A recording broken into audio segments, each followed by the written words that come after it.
नमस्कार, स्वागत है आप सभी का एक बार फिर हमारे इस चैनल सुनो कहानी में। जात न पूछो साधु की, जात न पूछो साधु की, पूछ लीजिए ज्ञान। जात न पूछो साधु की, पूछ लीजिए ज्ञान। मोल करो तलवार का, पड़ी रहन दो म्यान। जी हाँ, साधु की जात नहीं पूछी जाती, ज्ञान देखा जाता है, ज्ञान परखा जाता है, ज्ञान का महत्व होता है। जिस प्रकार मूल्यवान तलवार होती है, ना कि उससे बाहर से ढकने वाली म्यान। आइए इसी को चरितार्थ करती एक कहानी सुनते हैं। बात उन दिनों की है जब भारत देश में अंग्रेजों का शासन था। उस समय रेल यात्रा कर रहे यात्रियों में अंग्रेजी यात्रियों से रेल खचाखच भरी हुई थी। उन्हीं यात्रियों के बीच एक भारतीय यात्रा कर रहा था। बहुत साधारण कदकाठी का इंसान और उसने वस्त्र भी बहुत साधारण पहने हुए थे, जिसे देखकर अंग्रेजी सहयात्री उसका मजाक उड़ा रहे थे, उपहास कर रहे थे। उसके कपड़ों को देखकर उन्हें लग रहा था कि ये तो कोई अति साधारण आदमी है जो हमारे बीच बैठने की हिमाकत भी कैसे कर सकता है। पर कर कुछ नहीं पा रहे थे, उपहास उड़ा रहे थे। किंतु यह व्यक्ति बिना उनकी बातों में ध्यान दिए शांत मुद्रा में बैठे हुए थे, विचार मग्न, गंभीर मुद्रा में। अचानक थोड़ी ही देर में वो अपने स्थान से उठा और उसने जंजीर खींच दी। उसका जंजीर खींचना था कि तेज गति से दौड़ती हुई ट्रेन रुक गई और ट्रेन के रुकते ही, उसकी जंजीर खींचते ही सारे यात्री भड़क उठे, उसे बुरा भला कहने लगे। मूर्ख, जाहिल, गंवार, जाने क्या क्या चारों ओर से आवाजें आ रही थी। थोड़ी ही देर में गार्ड वहां पहुंच गया और उसने जानना चाहा कि यह जंजीर किसने और क्यों खींची है। उस व्यक्ति ने सामने आकर कहा, मैंने खींची है। पर क्यों?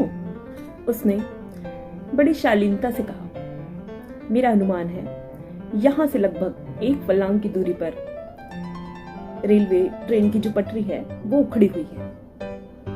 सभी हंसने लगे, ये क्या मूर्खता भरी बात है, लेकिन वो अपनी बात पर अडिग था। जब गार्ड ने जानना चाहा कि आपको ऐसा क्यों लगता है, क्यों कहना चाहते हैं आप ऐसा, उन्होंने कहा, मैंने अनुभव किया गाड़ी की गति में कुछ अंतर आ गया है और पटरी से गूंजने वाली आवाज से मुझे खतरे का आभास हो रहा है। कृपया आप जांच कीजिए। गार्ड ने उनकी बातों पर ध्यान दिया और गाड़ी तो रुक ही चुकी थी। 1 फर्लांग की दूरी पर जाके जांच की गई। बड़े आश्चर्य की बात है, जैसा उन्होंने बताया था, पटरी टूटी हुई थी और वहां नट बोल्ट बिखरे हुए थे। इससे एक बहुत बड़ी दुर्घटना हो सकती थी जो उनकी सूझबूझ से टल चुकी थी। गार्ड आश्चर्यचकित रह गया। तब तक सारे लोग भी वहां जमा हो चुके थे।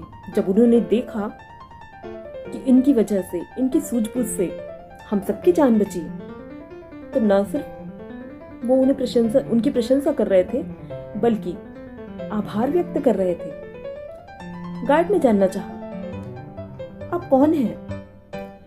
कोई साधारण मनुष्य इतने गौर से, इतनी बारीकी से इन बातों पर ध्यान नहीं देता।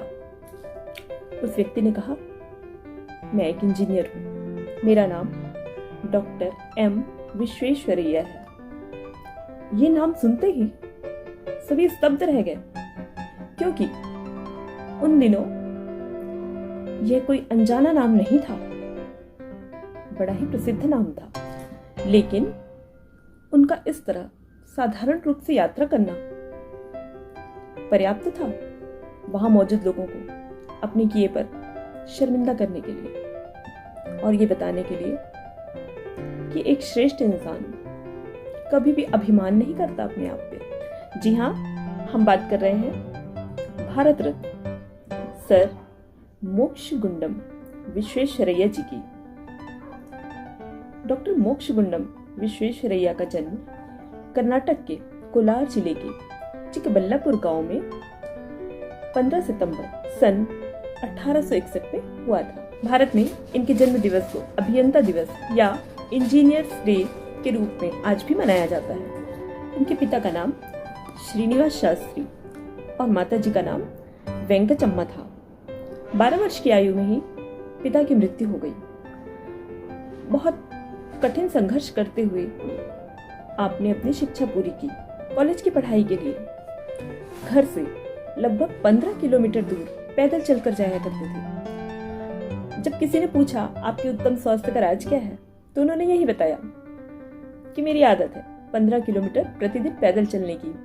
प्रतिभाशाली छात्र होने के कारण आपको छात्रवृत्ति मिलती रही और सन 1883 में बम्बई विश्वविद्यालय की अभियांत्रिकी की उपाधि परीक्षा में प्रथम स्थान प्राप्त किया। परिणाम स्वरूप बम्बई सरकार ने सन 1864 में विश्वेश्वरैया जी को सहायक अभियंता के पद पर नियुक्त किया। अंग्रेजी सरकार द्वारा आपको सर की उपाधि प्रदान की गई। 1930 में बम्बई विश्वविद्यालय द्वारा डॉक्टरेट की उपाधि प्रदान की गई। सीमित संसाधनों और नई तकनीकी के अभाव में भी आपने कई परियोजनाओं को सफलतापूर्वक पूरा किया। आपके कामों से देश का नाम रोशन हो रहा था। सन 1955 में भारत सरकार द्वारा आपको मतलब डॉक्टर मोक्षगुंडम विश्वेश्वरैया जी को भारत रत्न से अलंकृत किया गया। जब उनकी आयु 100 वर्ष की हुई तो उनके नाम की डाक टिकट भी जारी की गई। 14 अप्रैल सन 1962 को 101 वर्ष की आयु में डॉक्टर मोक्षगुंडम विश्वेश्वरैया जी का निधन हो गया। इनका जीवन वास्तव में एक चमकते हुए सूर्य की भांति था और उनका नाम आज भी अमर है।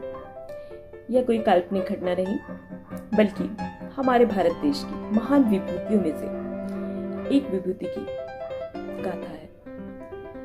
ऐसी ही प्रेरक कहानियां सुनते रहने के लिए जुड़े रहिए आप हमारे चैनल से। धन्यवाद।